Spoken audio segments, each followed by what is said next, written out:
kind of started off writing for Eurogamer and Tech UK and did a few features for them. And then nowadays I kind of do stuff for Retro Gamer and Edge and The Guardian and various other places. Um, but I wrote a book, which is what I wanted to kind of talk about today. Show it. This Yes, that's the Curious one. Video Game Machines, which kind of came out at the end of last year, and it's coming out in the US in a couple of months. Hmm. And it was kind of the culmination of years of work, really. I wanted to talk about the strange machines that no one ever kind of talks about. I've read plenty of video game history books of, there's Replay by Tristan Donovan is a particularly good one, but there's Mm-hmm. things in there that only gives a footnote to some of these machines. Like I think he mentions the RDI Halcyon in a single line, and I remember reading that book and thinking, well, what on earth is that? And then trying to find information about that machine is so hard that there's really not much out there. Mm-hmm. Um, so it's things like that, and the culmination of, over the years, I've heard about all these strange machines and thinking, I've never heard of this before. And thinking, well, if I've never heard of this before, then lots of other people are probably the same. And wouldn't it be interesting to write a book about them? I mean, one of the first ever articles I did for Eurogamer was on the Galaxia, which was something I'd read about on some forum somewhere. And it's this Yugoslavian computer that um, it was created by this guy Voja Antonic in the former Yugoslavia back in the early 80s, Mm-hmm. and he made this super cheap kind of open source computer. It was really unusual, where it used the CPU uh, as also as a graphics chip, so it was really cheap to make. Um, and at the time, like no one could afford computers in Yugoslavia. No one could afford to import them. The C64 and the Sinclair were available at the time, but they had this kind of crazy law where you couldn't import anything that was worth more than 50 Deutschmarks. I don't know why it's 50 Deutschmarks particularly, but that was the rule. So unless you were working for the government or in a specific kind of firm, you couldn't get any hold of any of these computers. And Savoy Antonishi kind of worked with the editor of this magazine and which was called Galaxia, and then which means galaxy in English. And they kind of he came up with these plans for an open source computer, and then arranged for people to kind of be able to send off, and they would source the components, and they could build these machines themselves, and it proved enormously popular. I think the initial run of the magazine it was in, they had to reprint it three times. I think it was three times, and it ended up selling like something like 100,000 copies. It was enormously popular, and so it kind of gave everyone their first taste of computing in Yugoslavia. And I'd never heard of this story, so I wrote about it for for Eurogamer, and there's been other things down the years as well. Like a collector told me about the Casio Loopy, the Japan exclusive console that kind of prints stickers, Yep. and I that blew my mind. So I was like, well, we've no one has heard of this thing. So I ended up writing a feature about that for Eurogamer and again for Retro Gamer, and I managed to track down the actual people who made the machine and interviewed them in a very a very awkward late night interview when I was kind of speaking with these folks in Japan. And obviously it was quite late at night for me. And then the I remember there was some problem with the audio, and the I didn't think I could hear what they were saying, so I was just relying on the the translator to kind of translate it for me, and it was all it was no, that was it. I could hear them, but then I couldn't hear the translator, and so it was very very kind of awkward, and we had to kind of like couple together something, and she had to kind of translate it, listen back to the audio recording and translate it. Oh, this is the trouble when you're a freelance journalist. I'm sure you've come across these issues when suddenly the technology breaks down, and then Yeah. Anything anyway, anything can go wrong when you're just relying on your own tools, especially, or just on exactly. Skype or whatever. Yeah, I'm aware of the problem. But we'll get to your book in a bit. I want to talk first about a little bit about your journey into freelancing and writing about gaming and gaming history. So you told me you started about 10 years ago. What changes have you noticed in the industry, in your field, in our field, I should say, but yeah, in the last 10 years? What would say are the biggest changes and trends you've noticed? Yes, probably the biggest change is how retro gaming has become so much more important now. I'd say that's a huge thing. Like when I started 10 years ago, Retro Gamer existed as a magazine, but there was nowhere near as much kind of coverage of retro computing or Yep. retro gaming out there. I mean, that it's been huge. And now, I mean, I've just been playing on Llamasoft, the Jeff Minter story, this new release from Digital Eclipse. The fact that that exists, like this whole kind of big budget kind of compilation of uh, games made by a very pretty obscure indie designer, indie developer One of the from the first. UK. It's remarkable that exists. I don't think I would have predicted that 10 years ago. You know, the fact that, this Atari owned kind of company is able to put out something like this and find an audience. I find that remarkable. And it's brilliant, and we've got websites now like Time Extension, who are just doing 24/7 coverage of retro gaming, Hmm. plus things, all these YouTube channels. Yeah, it's remarkable. I think as well, in the overall context of things, retro is something in terms of like companies, looking for projects. It's something they can bank on, like people want to know about this stuff, and it's risk free because the games have already come out and been successful. Yep. So why not re-release them? We're seeing a lot of more remakes now, and I think that trend is going to continue. Uh, all of these old games are going to be remade, and we'll see so many more re-releases down the years because it's a safe bet, especially now, particularly at the AAA end of the spectrum. Games are getting so expensive to make.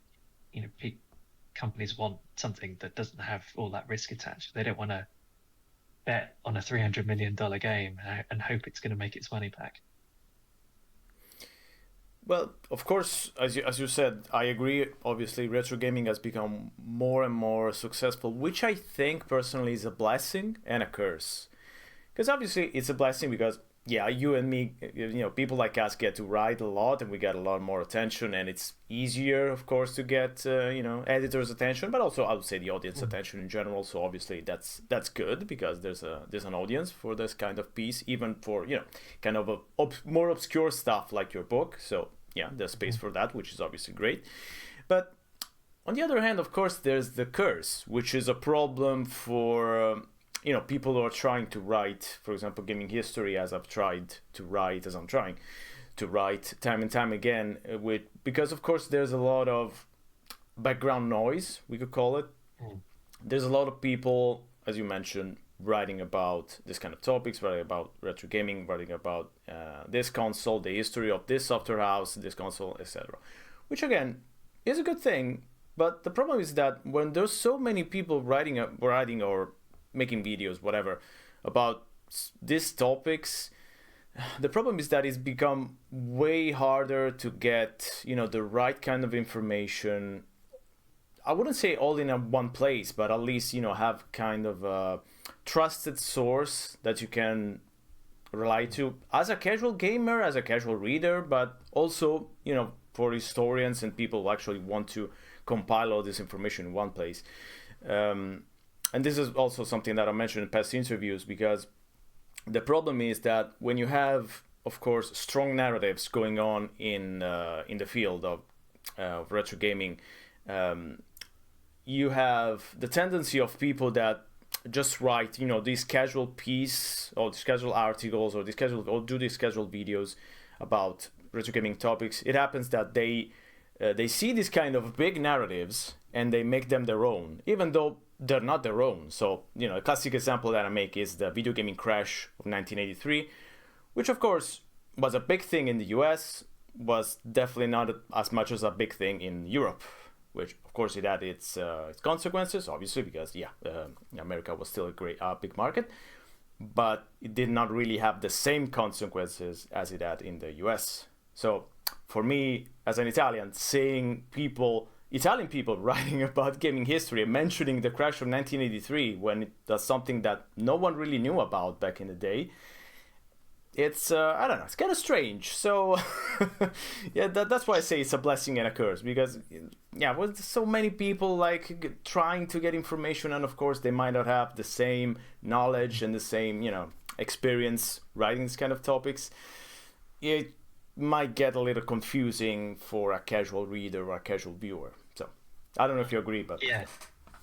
Well, yeah, I mean, I think that's a classic example, isn't it? I think you get a lot of people on YouTube or wherever kind of talking about the US game crash like it's part of history. And I guess that's the trouble with having narratives that are dominated kind of by, you know, in English speaking terms, there's so many more kind of US YouTubers and people, you know, so for them, of course, yeah, it makes sense.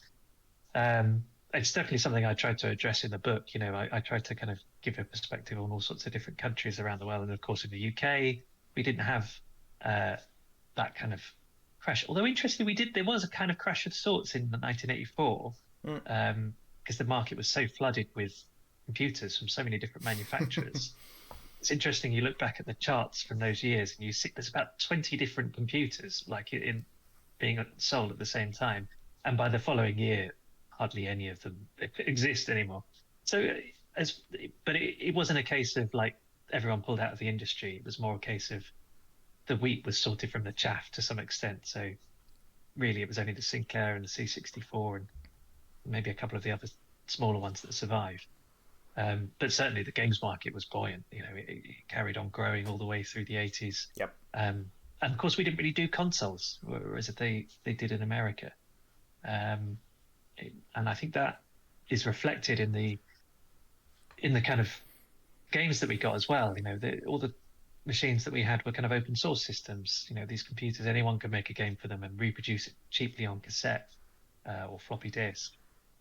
Whereas, you know, when you've got a console market, cartridges are much more expensive to produce. You kind of need a publisher, and it means that you get a different kind of sort of games that are from kind of these bigger companies rather than just indie developers like Jeff Minter, who's just kind of making these things in his house with his sheep. Yeah. So yeah, it is different. There isn't one world history of games. There's lots and lots of different ones, and it was very, very different in different countries around the world. I mean, in the book, I talk a bit about Korea, and it was completely different over there. You know, they had basic consoles were part of the equation in the 1980s, and Daewoo made their own line of consoles, which were enormously popular and successful. And then they all just disappeared, and then it was just all about the PC. You know, the PlayStation didn't really take off over there. It was all PC, so completely different to the rest of the world. So yeah, I think there's definitely more to be written about it. I do kind of take your point though. There is a little bit of misinformation about there. You know, perhaps people who haven't done their research properly and just kind of parrot what they've heard. But at the same time, I think there are so many more stories that people are only just uncovering now. You know, there's things that are only just, you know, coming out. Interestingly, I wrote about Sky Skipper, you know, one of Nintendo's early arcade machines that was kind of thought lost for a long time. Mm-hmm. And then one machine was found. And there's still things that are being found out about that early period. And that's what I love about it. It's really, you just never know what's going to come out next. Yeah, because our industry is a little bit unique because I would say it's barely 50 years old. I mean, we could argue that it's older than that, but yeah, more or less I would say, yeah, 50 years old. So it's not, you know, very, very old. So it's not cinema. Obviously, it's not art. Yeah, it's a much younger industry. But the fact that it's so filled with so many, systems and games and so many small things that are also like on the verge of being lost, as you mentioned. So miraculously now we found the Nintendo's arcade machine that we thought lost, but yeah, there's so much stuff that we already lost, probably, for sure.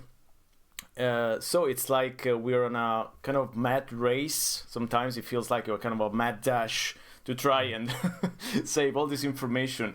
It's also a feeling I got sometimes when doing the research, on the Italian gaming industry, which is something that no one had done really before to that extent. The fact that I felt like I was interviewing people that have never been interviewed, and so for more than a second I thought, but if I hadn't done this, would these people have ever been interviewed? Would they have ever said anything? Probably. I mean, I don't know, of course, but I would say the answer is probably not.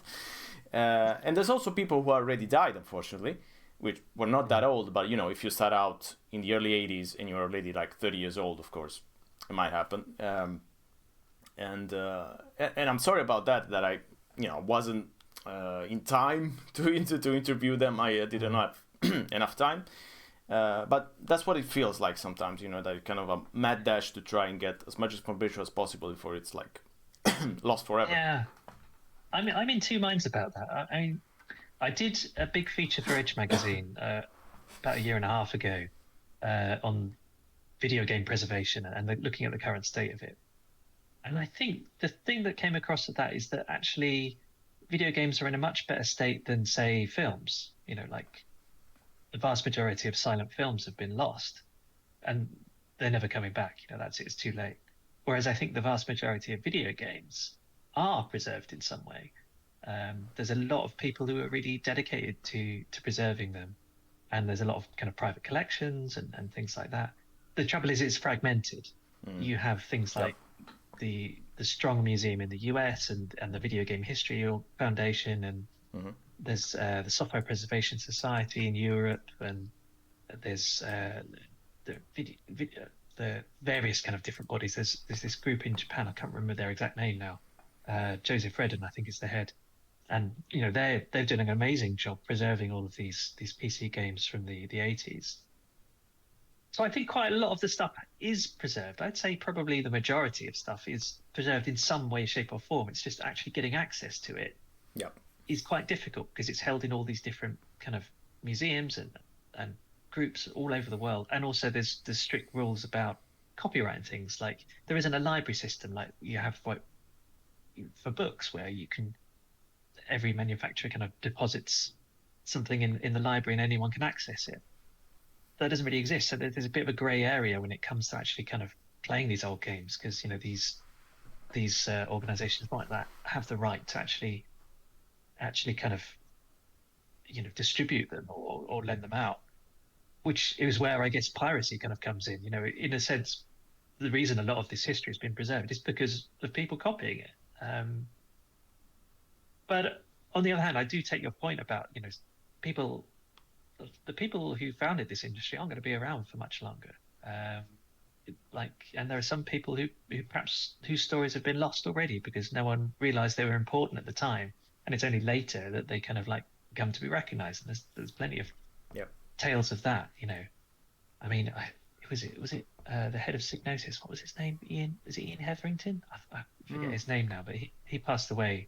Yeah, I think it was last year. And I was like, oh no, like I would have loved to speak to him and like hear his story, and there's so much stuff about the early PlayStation I would have loved to know, because Psygnosis were a key part of making the PlayStation. They made the development kits for that were sent out to kind of developers, and of course they had games like Wipeout and Destruction Derby and things like that they published or made themselves. So yeah, I mean, there is a sense that in some, we have to kind of talk to these people before it's too late. And there's a few people that I've been trying to track down that I would have loved to speak to, but sometimes it's just too difficult to kind of get hold of them. And there is that sense of we need to kind of hear their stories. Mm-hmm. Yeah, absolutely. Speaking of piracy, I was also thinking about something, because piracy is also, I would say, almost as old as the medium at this point. I mean, probably it's not from the 70s. I would say piracy was a thing in the 70s, but it wouldn't make much sense. But it was definitely a thing in the 80s. It was a thing in I mean, the arcades machines were being copied all over the place. Italy was was one of the biggest markets. Yeah. at There's the a time. great book, Arcade Britannia, which kind of talks about how rampant copying of arcade boards was in the 70s and early 80s. It was a real problem Yeah, for the industry. yeah. It wasn't big in the 70s, but it definitely exploded in the 80s. For example, I've written a couple of articles, one also for Retro Gaming Magazine on the cracking scene and piracy. And interestingly enough, the history of piracy is also something that we have to preserve, Mhm. which is kind of ironic, but yeah, it's definitely a thing because it's now definitely as old as the medium itself, or almost. But yeah, there were a lot of people working and also doing interesting things, and of course, like getting into this the code and cracking them and bringing down this, the security methods that developers thought, the publishers actually for the most part thought that they were, the best ever, so that they were spending a lot of money, and money that usually would be paid by the consumer, by the buyer, because the games were getting very expensive because they had these very baroque kind of protection systems. um, but yeah, there's a lot of stuff, interesting stories and interesting stuff, especially where the where pirate scenes were big. But Mhm. yeah, I would say they were big almost in all of Europe, probably. I mean, there's Mm. countries which basically thrived on piracy, like Spain or Italy, obviously, where basically they were making up titles for games for the Commodore 64. They were just translating them, but of course they were not official translation. They weren't even translation at all because they were just making up the story of the game and changing the names. So it was it's really hard to explain to someone who wasn't there because on one end you could say, oh, but that was a way to get translated games in Italy, so it was a good thing. Sure, but on the other hand, most of these stories did not make any sense because again, they didn't really care about, they didn't have the manual, so they weren't like, translating the manual or anything like that. They were just Mm. making up these weird stories for games like Last Ninja, even famous Mhm. games, Mhm. or Creatures. They were making up even weirder names to go with the games because of course they couldn't use like official brand names because they had to be a little bit careful, so they couldn't use like Popeye, Pac-Man, names that people recognize anyway. So they would change it with names like Palino, which means like little ball, so Pac-Man became Palino.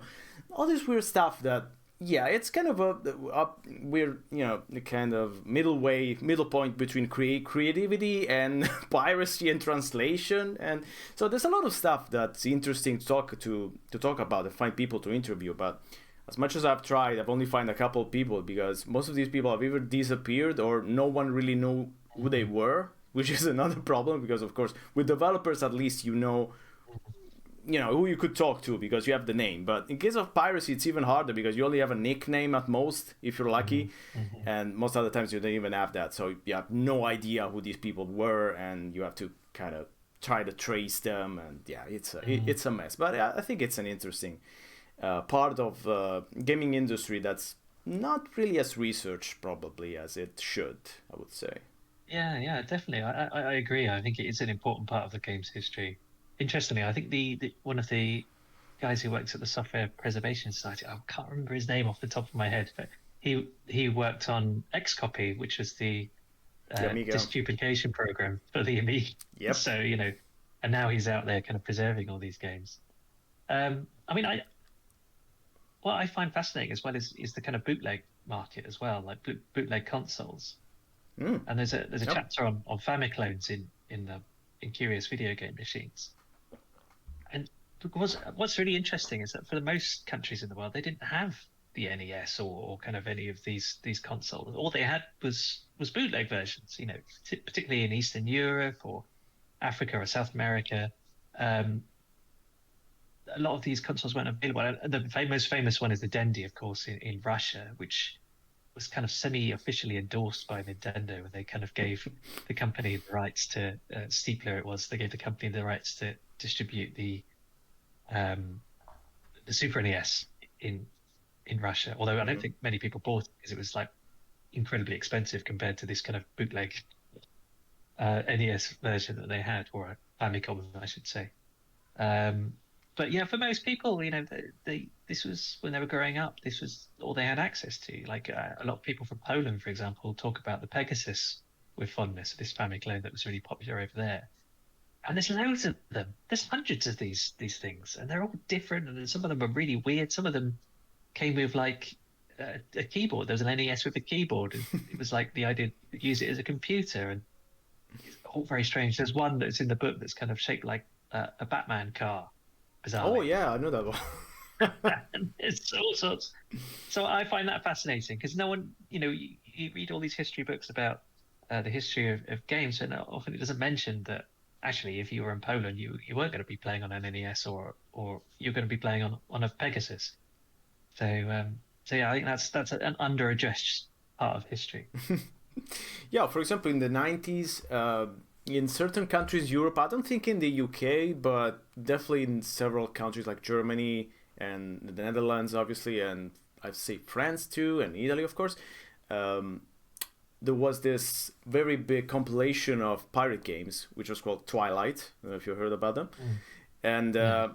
they have a really fascinating story, for example, that I've only been able to kind of discover a bit, but it's really hard to find people because, of course, some went to jail and others don't really want to talk about them.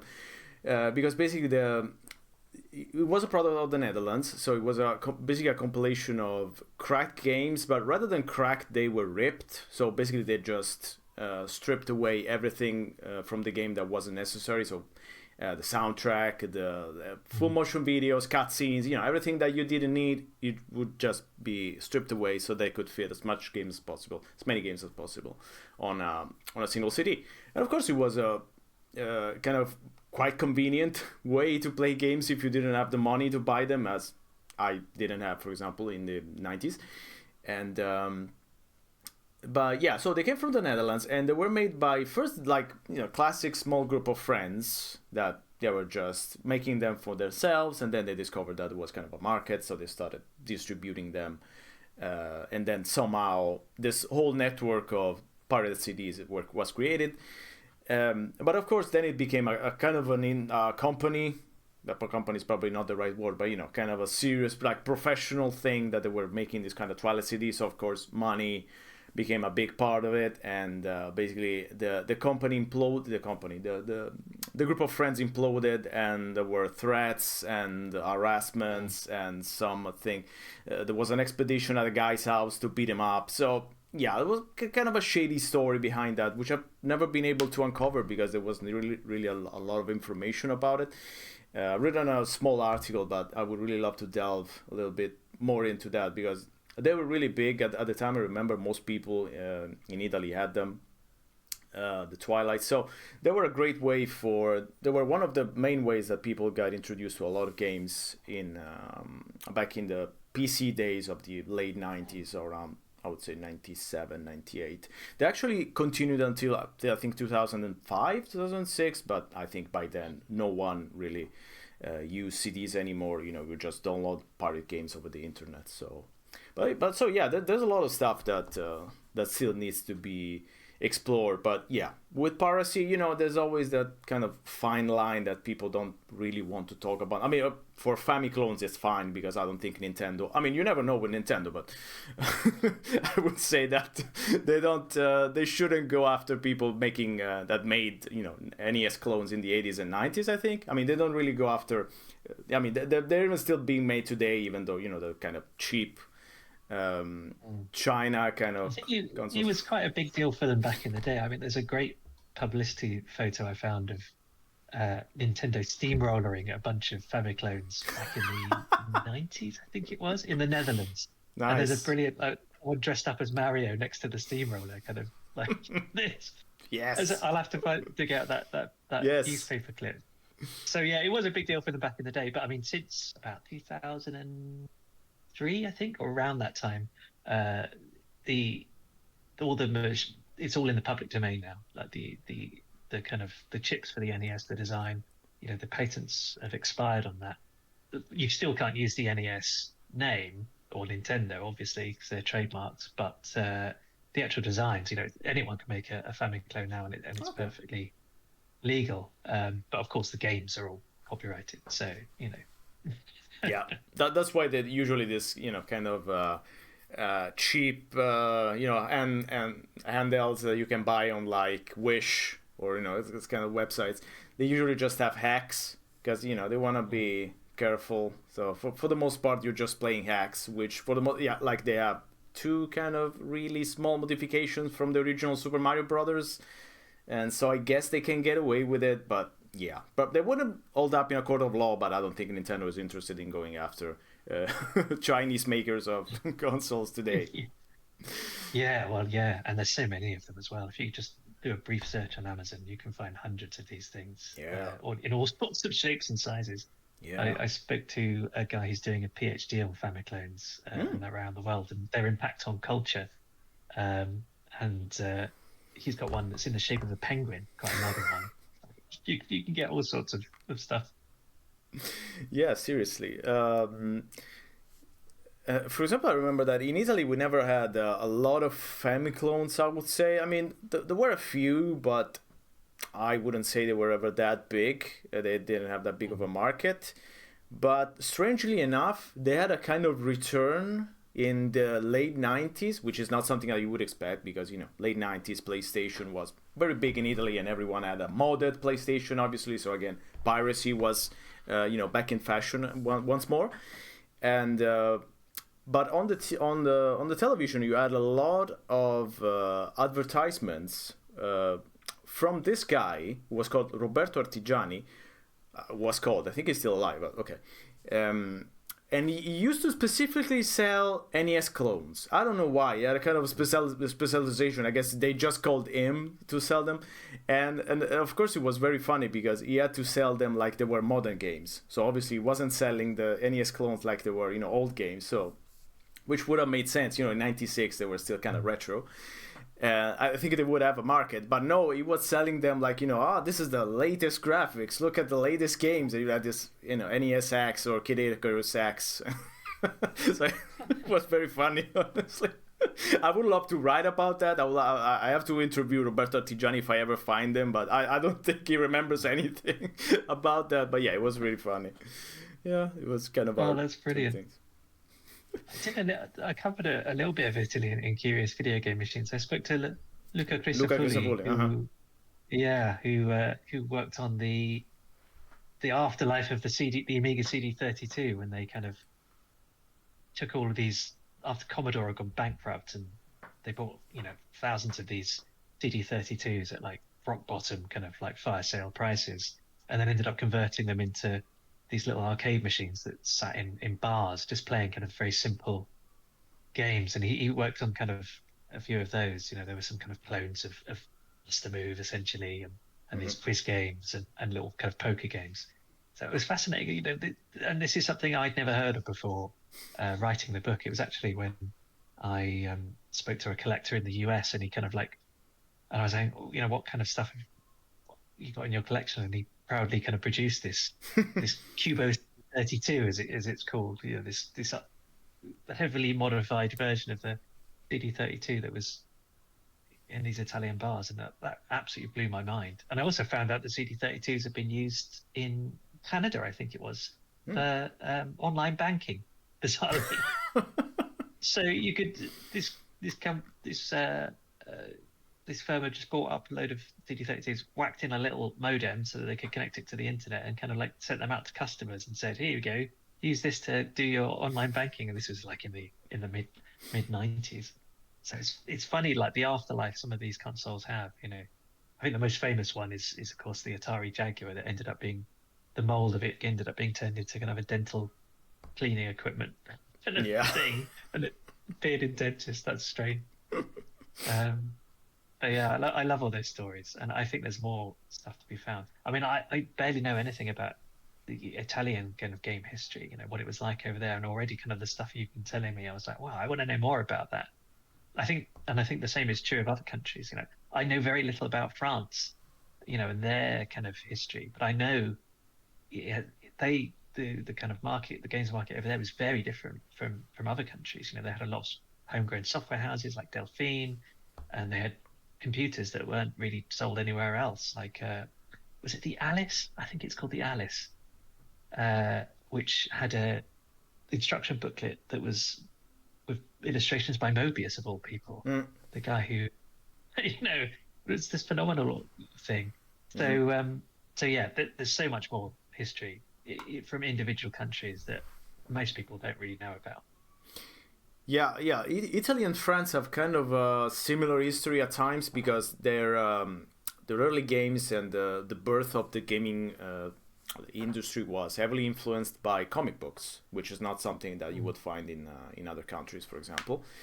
Of course, yeah, you mentioned Mobius. Yes, in France, they had a lot of games with comic book characters that most people have forgotten probably today. And Italy was kind of the same in that they had a big push with again characters that most people outside of Italy will probably not recognize or remember today, like Dylan Dog or Martin Mister, all these kind of characters that were popular at the time. I think are still kind of popular. At least the names are still recognized, but of course they're not as big as they used to be in the early 90s. But there was one big difference between France and Italy, of course, in that France had a government, at least in the 80s, that was much more interested in funding the gaming industry, which does explain the fact that, Ubisoft was created in 1984, I think, and it's still, one of the biggest software houses around. So they managed to still be around today. Cryo, of course, this was also was kind of a big thing. So they definitely, I mean, the funds, the government funds definitely helped the industry at a kind of a big jump start. Also, the government created the plan which was called Informatique pour tout, which means basically computers for everyone, and they put like computers in all the schools, and was a pretty great plan. Again, I think 1984, if I remember correct, maybe earlier, but yeah, more or less around the early 80s. On that, in Italy, we skipped on that completely. So, which is something, of course, also the UK did, and the BBC, and all of that good stuff. Italy skipped on that completely, which of course was a big problem because we still don't have any government funds for gaming industry. I mean, the one thing we had 2 years ago, they introduced tax credit. That's it. That's the most you can get if you're making a video game in Italy. So yeah, no government funds means, of course, that only private investments could make someone decide to make a game. Especially when games became expensive to make. So basically after 93. So yeah, that's basically when the Italian gaming industry began to go down and be less relevant, I would say. Overall, even though still have 2-3 games that are still kind of famous outside of Italy, for example, I see a lot of people still remember Screamer, for example. It was a big series of racing games, and remember F1 Challenge as well. That was on the Amiga. That was published by Team 17, I think, but I seem to remember that was by an Italian studio, and I remember that was the first time I'd kind of come across a game from Italy. Yes, that was also from Italy. So yeah, we did 2-3 games also on the Amiga that were kind of famous, but yeah, there was never really an industry. I mean, we had some, the early start was promising. We also had Zaccaria, which was a big company that made I think one of the top 4 or 5 in the world that made pinball machines and arcade also games. But that basically stopped around 1984 as well. Zaccaria basically just stopped making games altogether, saying that it was too much competition. Figure that back in 1984 there was too much competition. And so yeah, basically after that, with piracy also, as I mentioned, being a big thing, the market never really recovered, and the industry basically just came to a kind of a grinding halt after 93. And we still have some exceptions, like for example the software house which made Screamer is still around today. It's basically making the MotoGP series and some Hot Wheels games. But that's like the exception to the rule, because there's basically no one else that's still around from the 90s. That's the one that's the one exception. So yes, unfortunately, as opposed to France, which, as as we mentioned, definitely, they did manage to survive in some way, and they had, as you mentioned Delphine, so you know about the French Touch, as they called it in the magazines, of these all kind of weird games that they produced, and the fact I've been playing. Cruise Forks, that was one I distinctly remember. Yeah, and Cruise yeah, Crucible Corps. The funny thing is, I've been playing some of the French games on Twitch from the late 80s, early 90s. There's a lot of weird stuff. It's like, whoa, it's amazing all the stuff that we never really got, because I mean, it's they were so strange that for the most part, you wouldn't really get. Of course, some of them you would remember, like Captain Blood. There's still some titles that managed to get released outside of France. But there's still a lot of weird stuff that's still I mean, the fact that it's still weird, like so many almost 40 years after, not 40, but 35, 30 years after the fact, tells you that yes, they were making their own thing, and that was really beautiful. Yeah, I kind of miss those days in the sense, like just the oddness that came out. You kind of have, but I suppose nowadays you have to rely on indie developers for that kind of stuff. We've got kind of the oddness still, but it's just these little kind of Steam games or itch games, where people can just experiment and do. In a sense, I guess maybe it's better than ever because you don't have to worry about distribution. That was a big thing for software houses back in the day. They had to duplicate all these discs and cassettes and things, whereas now you can just put a game out there and anyone can download it. So I guess in some sense we've got it better than ever, for these oddball things. One thing I did want to mention, Olivetti was quite influential back in the 80s.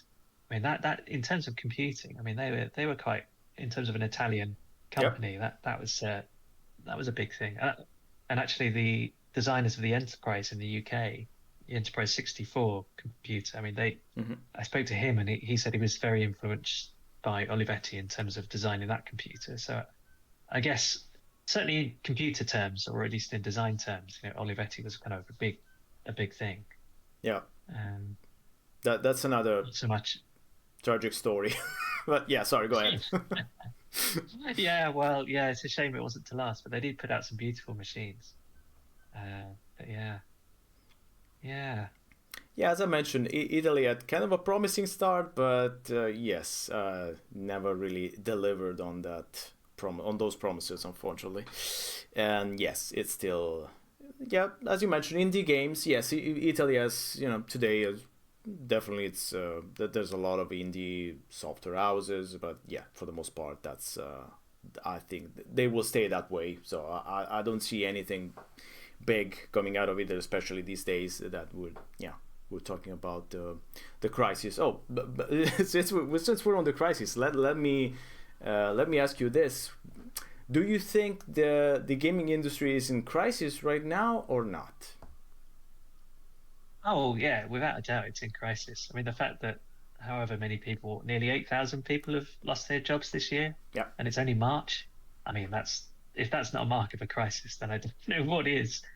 I don't think it's like, people have been saying, oh, it's a crash, and it's like 1983. It's not like 1983. That was very different. That was of course, I should caveat this and say that was the US, not the UK, not the rest of Europe, but in the US there was a big crash in 1983, and a lot of companies lost a lot of money, and of course Atari later went bankrupt and was kind of like split into two companies and sold off and things like that. That's the kind of big headline. But more widely, the value of the market just plummeted. It went from, I can't remember the exact figures, but it reduced by something like 80% or something in the space of a year. That's not happening now. People are still playing games. People love games. People are buying games. Companies are still making the bucks as well. Companies are still making plenty of money. What's happened is that it's kind of plateaued a bit, and we've just hit this point where the market isn't expanding like it was. If you look at the graphs from like the 90s onwards, it's been this steady increase and then a big spike during the COVID-19 pandemic, and then it's kind of plateaued out. And it's not really, there's not really many more people buying consoles. And I was writing about this just this week. Mm-hmm. We've reached the maximum kind of number of people who are willing to play games with these complicated joypads, and that are frankly quite intimidating for people who don't play games, who True. haven't grown up playing games. True. And it feels like we need to explore new markets. If the games industry wants to keep growing, there needs to be a change. There needs to be a sort of revolution, the kind of revolution that we have with smartphones. Back in 2008, with the Mm-hmm. iPhone, Or maybe the which Wii suddenly opened up a in huge, some ways. or a Wii. Yeah, I mean, the Wii was an interesting one because it was an enormously successful console. Yep. Um, but what happened was that all these people bought it who perhaps would never have bought a console before, but then they didn't buy any more games for it. They were just happy playing Wii Sports. Wii Sports, yes, that was it. That's the best. So it kind of like it was successful in one sense in that it sold a lot of consoles, but not necessarily successful in the sense that the people who then bought those consoles didn't buy any more games for it. Yeah.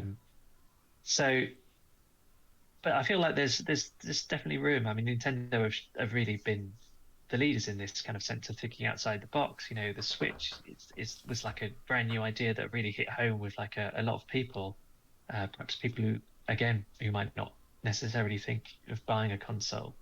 And they're targeting kind of like younger kids, which Sony and Microsoft aren't really doing. And there's ways that the market could be grown, but I do think we're kind of getting to that point now where this industry has to make itself sustainable, and how it does that, I don't really know. I mean, people have been talking about AI.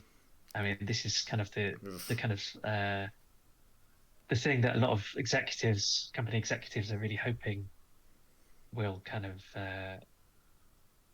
save their bacon, in the sense an AI can come in, and I think the head of EA this week was talking about it, the idea that by using AI they could do something in 6 days, which would take 6 months. And I don't know. I'm not sure it's quite the magic bullet that they think it will be. I think AI can be really helpful, and I think a lot of game designers, particularly indie game designers that I've spoken to, are actually kind of broadly welcomed AI, in the sense that it lets them do a lot more with a lot less. Mm-hmm. But the trouble is, do people really want to play games made by AI? I'm not sure they really do. Do they want like AI generated NPCs and AI generated quests and things like that? I don't think they really do. I think no. But perhaps where it's kind of useful is maybe in doing things like on a smaller scale, like upscaling graphics, or maybe auto generating, little incidental background bits that might be really fiddly to make. I don't know. I need to make a chair for this room, and it's going to take me a whole day to make this. Or I could just auto generate one and then just kind of make it look a bit nicer by fiddling around with it. I can see, some shortcuts there, incidental bits.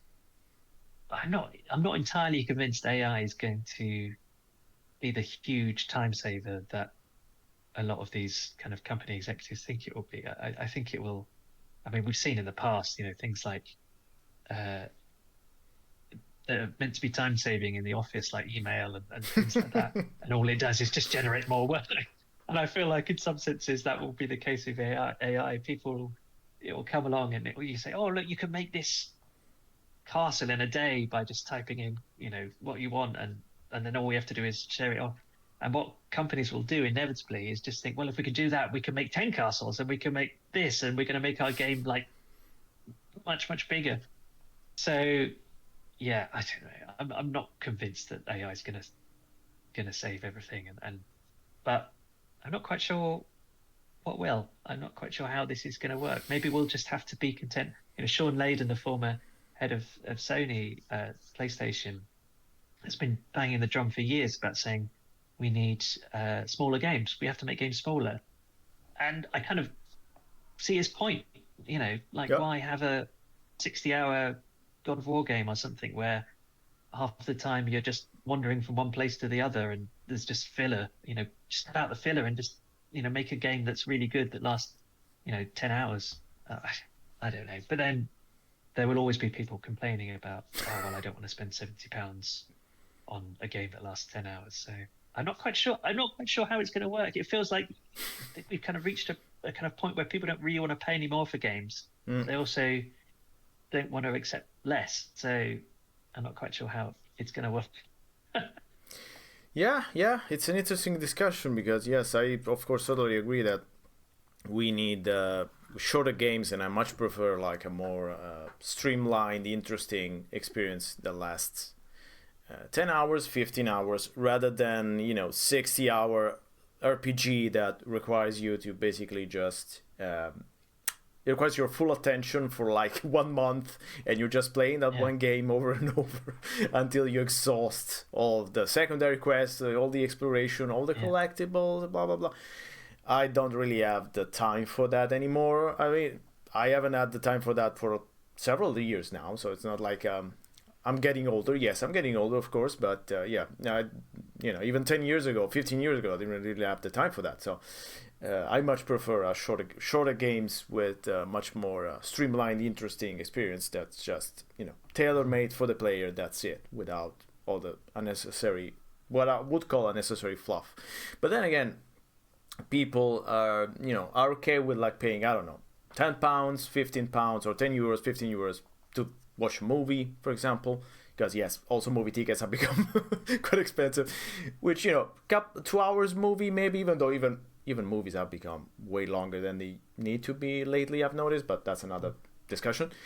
But then they don't want to pay like €60 for a 10 hour, 15 hours experience, which the ratio is more or less the same. So interestingly enough, they don't want to. They're okay paying it for a movie. They don't want to pay it for a game. They feel cheated. So that's I think probably as well the other thing as well is that and over the last few years we've started introducing subscription services like Game Pass and as well as free games. People absolutely. a lot of often games are being given away for free. Yep.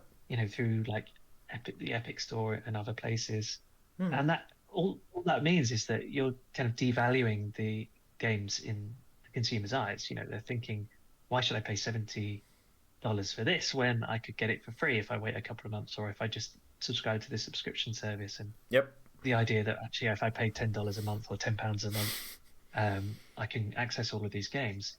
Suddenly, it makes the proposition of buying something on its own for quite a lot of money that maybe lasts 10 hours doesn't seem like such a good value proposition. So I feel like that, in a way, the industry shot itself in the foot. On the one hand, they need to say, well, actually, we need to charge more for these games because to reflect the budgets that are going into them. And on the other hand, they're kind of pushing these subscriptions, which are kind of making it feel like actually I shouldn't be paying that much for this. So it's like Exactly. it's one or the other, Mm. But yeah, I'm not quite sure how it's going to play out, but it'll be interesting to see. And of course, you look at the movie industry, and they've kind of had similar problems, with Yep. reaching kind of maximum market. They've been helped in the last decade or so by expanding new markets, particularly in China, and that has suddenly become a real big thing. A lot of movies will deliberately kind of target the Chinese market because they know it's potentially huge. I'm not sure that's going to happen with games. A few companies have tried to target China, but it's such Mm. a difficult market to move Mm. into and controversial as well. Yep. And the rewards aren't necessarily going to be huge. Some games have done massively, like Human Fall Flat was a massive hit in China, and was a real boon for the publisher. But other games just don't disappear, or they don't. The Chinese government will refuse to release them. So it's kind of messy, and a lot of people I speak to in the industry kind of essentially just try to. They just don't want to kind of get into that Mm. area. Mm. It's a big hassle, and there's it's not necessarily guaranteed success. No. So No. I don't know. It's it'd be interesting. I feel like I do feel like there's room for expanding the audience further, and I think the companies will have to think about ways that they can do that. That's because they just making more and more expensive and more complicated machines with more and more kind of complicated controllers is you're going to get diminishing returns from that. You're going to get to the point where, you know, I don't think any more people are buying these kind of PS5s and Xboxes. They're kind of you've reached the limit. So every time you make a more expensive console or a more complicated console that costs more and more to make, you're not reaching any more people. It feels like it needs to be rethought, and maybe it's a case of, you know, maybe cloud streaming will end up kind of becoming the kind of dominant media. People have been talking about cloud streaming for ages. Yep. It's never quite there. It doesn't really work. Google tried it with Stadia, and Failed. It failed because, I mean, I remember I was there watching that. Well, I wasn't at the press conference, but I was watching the press conference, and they revealed their pricing structure and said, "Oh, we're going to charge you full price for each individual game." And I thought, well, that's it. That's it, dead in the water. No one's going to agree to that. You know, buying essentially an inferior version of a game that they could buy for the same price, it's not going to work. It has to be a subscription model, or it's done. Yep. But at the same time, I can imagine, you know, if Game Pass was included in every TV and it was just there as a little app, and you could choose to kind of subscribe to it at any time, which is what kind of Microsoft are pursuing. I mean, that potentially maybe that could be big. You know, I can imagine, you know, people who can perhaps maybe play games with it a few years ago when they're at university or younger, and they fancy just playing, I don't know, the latest Call of Duty or FIFA or something like that. The idea of just having it on your TV and you don't have to go out and buy a £500 console and it's just there. You know, I can see that being appealing. But at the same time, you've still got that controller, which I think it's funny. The more I think about it, you know, I look at the PS5 controller and I think, like, it's so confusing, and it doesn't even have those lovely color coded buttons anymore. You know, if my mum came and picked this up, I'm not even sure she'd know how to hold it. You know, it's like there's like 4 buttons up here, 4 buttons, face buttons. There's a D-pad. There's 2 sticks. Touch there's screen. Like this big hidden touch screen. I mean, that's a button as well. You wouldn't know it's a button. You press down on the sticks. That's a button too.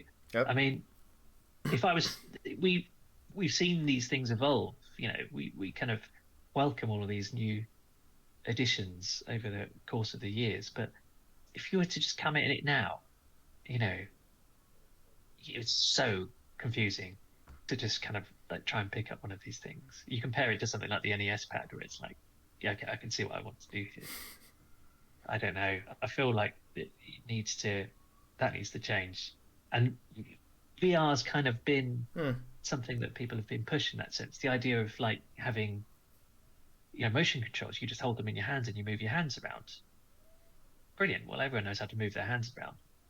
But then you've got that downside, and I don't think VR is ever really going to be as popular as people want it to be, because you're shutting yourself off from the world by putting this helmet on. And I don't think, you know, it's fun and it is good, but most people don't want to do that. Most people don't want to put these helmets on and like shut out their kids and their partners and whatever and play games. I think it's kind of a niche idea, but the idea of maybe some sort of experience where it is kind of simple and intuitive to pick up and has mass appeal.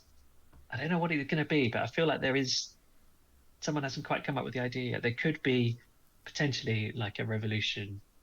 I just don't know what kind of form it's going to take, and it's not going to be VR. And we've kind of evolved phones as much as they're going to go. So who knows? Maybe it'll be something simpler and intuitive like that. A new version of the Kinect. Maybe it'd be holograms. That would be great, wouldn't it? A new version of the Kinect, sort of the Sega activator kind of thing. Yeah, the Sega activator. Oh, I saw. Was it you who shared a brilliant picture as advert for the Sega activator, where someone's like doing a flying kick in midair? I saw that. Yeah. Yeah, and that was wonderful. The reality of that system is very far from the imagined version of the adverts. Yeah. But maybe it will be something like that. I mean, Kinect was a good idea. It's just no one could really work out how to do it properly, and the system wasn't as sensitive as it needed to be to allow you to do these things in the game. It always felt like you weren't quite in control. But maybe that's a thing that, you know, could be changed. I don't know how it's going to go. I wish I knew. If I knew, then I'd be going to the head of Sony now and just saying, "Got this great idea. Good idea. Give me some money." So yeah. And speaking of niche ideas, so that was my segue. Oh, beautiful. Let's talk a bit about the book. So you mentioned that you've been working on it for a few years. So I would guess that definitely took you a few years to get all the information together. And also, I love that one of the first pictures that you saw in the book is Chris Crawford with a chainsaw. I think that was a great choice. It's like the second or third image in the book. I think that's great. It's like, be careful. Chris, So, I love. Oh yeah, I love that image. Chris just sent me like a load of profile pictures to choose from. He said, I was like, oh, I need a picture of you to put.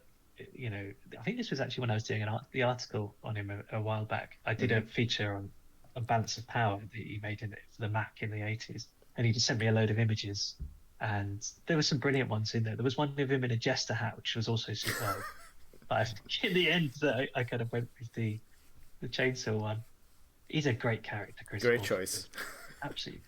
So if you get a chance to watch his dragon speech from GDC, look it up. It's on YouTube.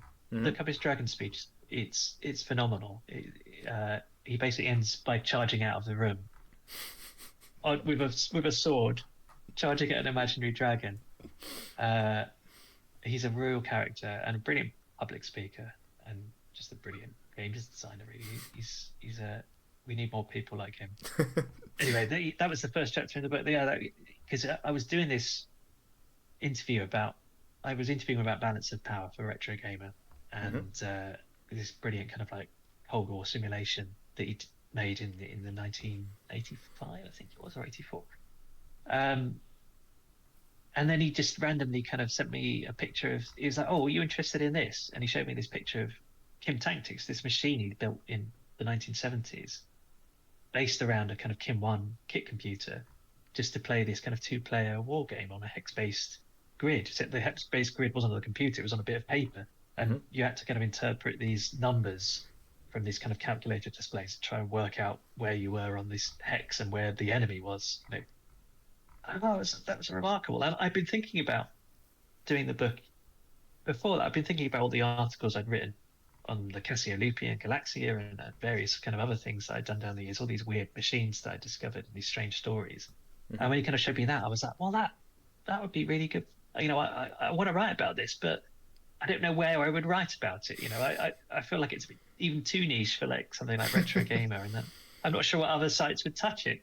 So yeah, I was like, well, this could be it. This could be the start of the book. So I kind of organized a chat with him, and we talked about Kim Tactics, and then I made that into a kind of sample chapter and sent it off to the publishers. I think initially I tried to get an agent because I was like, I had no idea how you write a book, or this is all completely new to me. So initially I kind of sent it off to an agent. I thought, well, I should probably get an agent, and they kind of sent it back and said, well, it's very interesting, but we have no idea about video games or anything like this, so we don't think we'd be very good to represent you. So in the end, I just pitched it straight to the publisher themselves, which was White Owl, who also published kind of Chris Scullion's encyclopedia books and various other ones, and they just loved it and kept on it straight away. So that was the first chapter, Kim Tactics. I did that as the sample chapter, and all the other ones, some of them were kind of more in-depth versions of things I'd done before. So like the Galaxia article, for example, about this Yugoslavian computer. For this time around, I managed to actually go and find Voja Antonic and kind of interview him, and that's quite a big chunk of the book. And quite a lot of things had happened in the last 8 or so years since I kind of first written about it.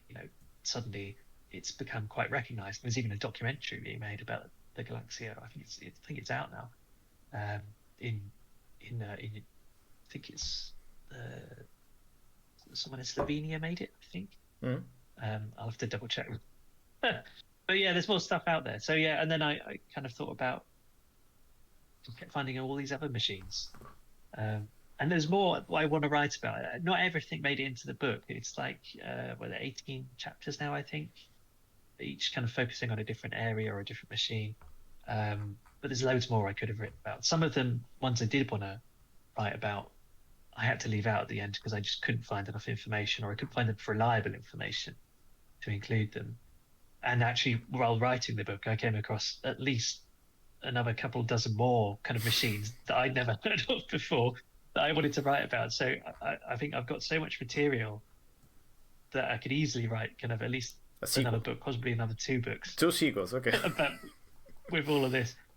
Whether I'll get a chance to do that or not, I don't know. But hopefully the publisher will agree to let me do a sequel. We'll see. We'll see how if people buy this one because it's quite a niche prospect, right? You know, like these weird machines. But I think the response so far has been pretty positive, and it was the publisher's best-selling book last year actually. So it seems like it's gone down well.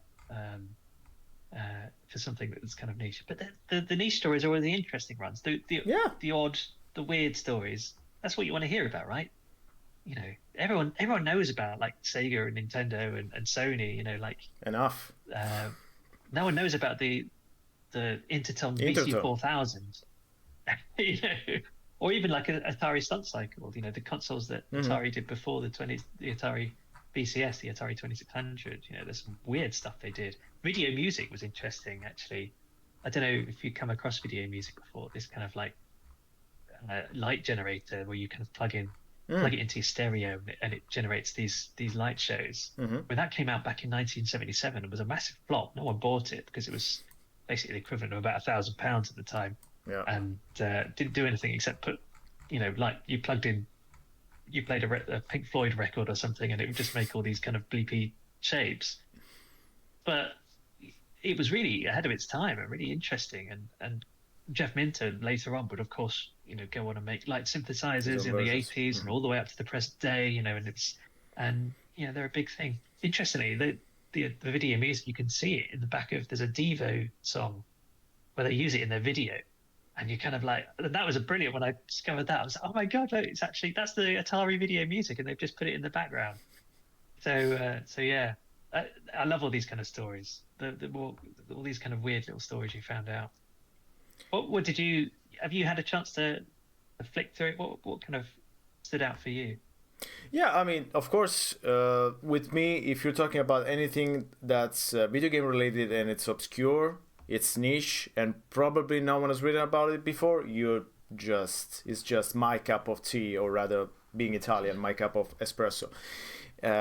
Because yeah, I'm always interested in everything that's I mean, this is just me in general, but yeah, I'm always interested in everything that's niche and obscure and not a lot of people have heard about, because yes, I don't of course I like to talk about Sega and Nintendo, but yeah, I feel that we've exhausted everything that we could possibly run. I mean, of course there's still stuff, yeah, as you mentioned before, but I feel like we've got, you know, the basic stuff of the Nintendo and Sega, the birth of Nintendo and Sega, blah blah blah, and Zelda, where it comes from, all this stuff. I think we had enough information about this kind of topics, so I feel that as we were saying, you know, as the retro gaming audience becomes bigger and bigger, because also people are getting older, obviously. I hope that there's gonna be more space, for books like yours, which yeah, I've definitely found a lot of interesting. I'm still delving into, but for example, yeah, one thing that, for example, for me was not obscure at all, but this is not, of course, a critique. It's just funny to see it. Is a Barcode Battler, which was actually pretty big in Italy. I mean, big, of course, is to be taken with a not even a grain of salt, probably a bit more salt than a grain. Fistful of salt. But yeah, the Barcode Battle was definitely heavily advertised in Italy and heavily marketed. And I remember so many kids in my class that wanted it, that wanted to buy it, and were very curious about it. Of course, as I think the few people that had a chance to play with the Barcode Battler, at least the first one, I don't know about how the second version works, but yeah, the first one, you know, it's kind of a gimmick. Didn't really work that good, so maybe I'm almost happy that I never really got it as a kid, because I probably would have been kind of disappointed. But yeah, that was a nice one to read, because yeah, of course there's a lot of stuff that I didn't know about, but yeah, it was cool to see something that I wasn't expecting to find. You know, most stuff that you mentioned I had no idea about, but yeah, the Barcode Battler was yes, I know about that one. and I wanted it as a kid. So yeah, it's interesting to see, of course, that there's also obviously like different definitions of what is obscure, what is niche, of course, depending on where you come from and where you've grew up. So yeah, I mean it's a great work. Of course, we'll be sticking links in the comments to get your book as well. Yeah. But It's funny. The barcode battler was really interesting. I wanted to write about it because it's such an old machine, and it was one of those cases where when I started researching it, more and more and more stuff kind of like came to light that I had no idea about, and it became actually quite a big chapter because I spoke to this guy Anthony who kind of formed the Barcode Battling Museum, and he told me all sorts of stuff, and he's got this amazing collection of like merchandise related to the Barcode Battler. And then I found out it'd been used as part of a Japanese game show. There was a game show where they had a segment with a barcode battler in it, and guests had to kind of go and grab items off this fake kind of supermarket shelf and kind of scan them and battle each other. It was huge. I had no idea how big it was. It was essentially like the pre-Pokemon, that kind of level. They were doing kind of giveaways of cards. There was a train line in Japan where you had to go, if you went on traveled on each stop and you got off, and you could get a card at each stop, and they were all individual kind of unique cards with this beautiful kind of artwork on them, and they were like cards based on Super Mario and Zelda and all these kind of things. It was huge. I had no idea. And when I spoke to Anthony, you kind of like and he kind of explained why he kind of enjoyed it, and he was one of the few kind of who had one back in the 90s and really, really loved it. I got the appeal of it as well. It is quite a good idea. It's just numbers. You scan in the barcode and it just generates numbers. But there's kind of all of this storyline that they developed around it, and there's like these items that you can use, and there's a lot more strategy to it than it seems. I can imagine for most kids just getting that, and they scan a barcode and just a load of numbers come up. They're like, what is this? I could have got a Game Boy. What is this? Yeah, for sure. And but yeah, I think that's also like the interesting thing about it. And probably in some ways we can say that probably influence also the other kind of obscure consoles, which I don't know if you're gonna write in the next books about the Mattel Hyperscan, which I mean, oh yeah, it is. I mean, it's not as obscure as the ones you've talked about, but I would say it deserves its place among the failed experiments and the obscure stuff that is more recent. But yeah, it's still one console that it's also slowly dying, as I think the ones I've seen have slowly stopped working. So it's I definitely, the Mattel Hyperscan is earmarked for the sequel, the possible sequel. I can't promise, but yeah, that's a fascinating machine. And Mattel, I mean, they've got an interesting history of games as well. I was speaking with Tom Kalinske, the former head of Sega, and he worked at Mattel before, back in the early days of games. So he's kind of got some interesting stories about that early time when Mattel kind of got in and did all these handheld consoles, not consoles really, but electronic games. Yeah. So Mattel's had a really, and of course they did the Intellivision as well. So and the Vectrex.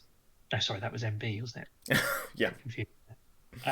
But yeah, it's So I think there's definitely a lot to be written about Mattel and about the Hyperscan. Again, it's kind of a case of trying to pin down the people to speak to. Yeah. Sometimes it can be harder than others. Yes, and also they did that terrible thing that it kind of what's it called? No, it's not Mattel. Again, I'm getting confused. I was talking about the R Zone, but that's not Mattel. So no. Okay. Oh, that was it Tiger? Yeah, it's Tiger. Yes. Okay. Yes. Yeah, because we're talking about handheld. So yes. Okay. Yes. But also the R Zone, I think, might also be a good one for any of the sequels to your book. But I wouldn't know if I would call it a video game machine, but it's definitely a machine. And curious. I definitely stretched the definition of video game machines in this book. I mean, there's a big chapter on VHS-based consoles, and I think half the things in there, I'm not entirely sure you could call them consoles really, but I thought it was my argument was it just was interesting, so I put it in. Really, and I I think agree with that certainly for approach. yeah. So I mean, it's remarkable. I think there was about 12 or 14 different VHS-based consoles I found.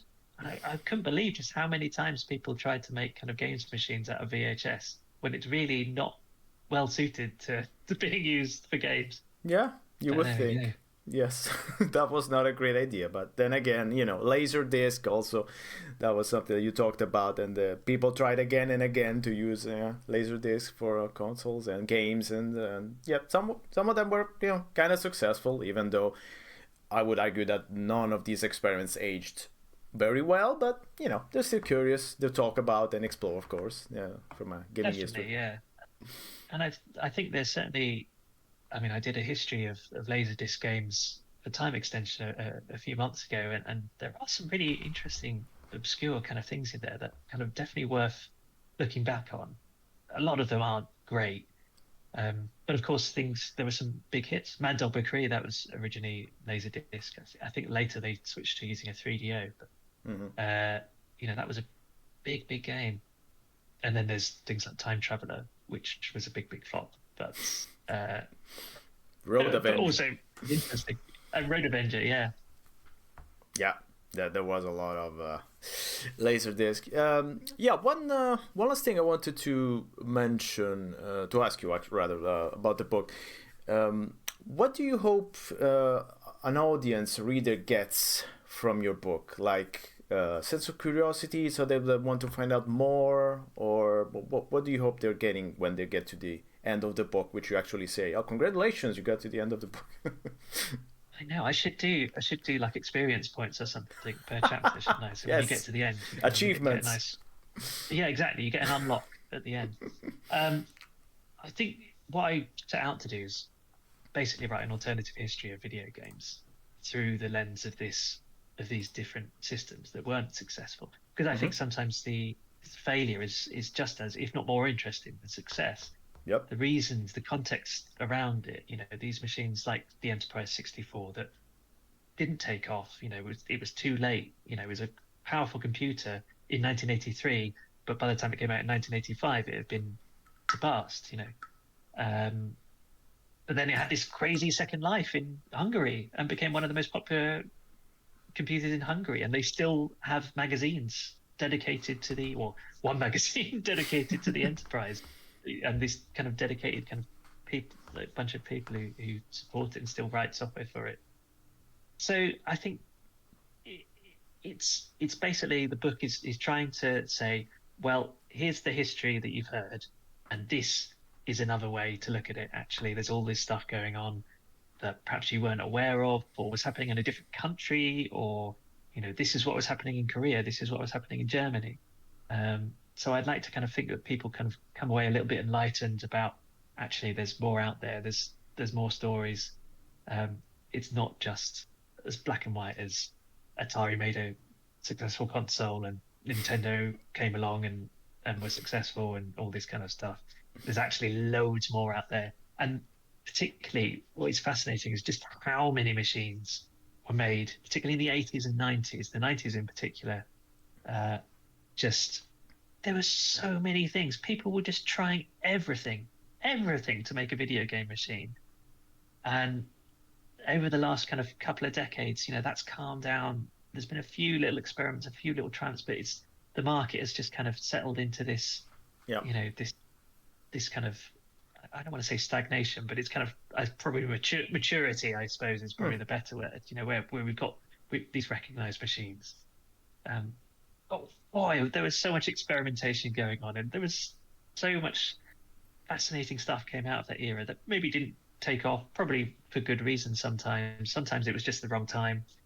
Sometimes it was just bad luck. But yeah, it's fascinating to read about. It's fascinating. So hopefully it'll enlighten some people about what has been going on. And there's more to be told. There's more to be told. Absolutely. So we can we can say in the end that maturity is not is a good thing, but it's not as interesting as immaturity. Yeah, exactly. Yeah, exactly. What do you think about cars? Back in the early days, the crazy kind of everyone was experimenting, doing all these different things. And now you look at cars and they're basically all the same. There's not really that much difference between them. Everyone's kind of settled on this model, and it just gets reproduced in slightly different shapes. Yeah. And it's the same with games. It's that exciting period of experimentation is really interesting. Then again, there's later ones as well. You mentioned the Mattel Hyperscan, and then there's been a few kind of experiments which I kind of like to go into later down the years. But for the time being, this is mostly focused on the 80s and 90s. This book, and yeah, there's some wild stuff in there.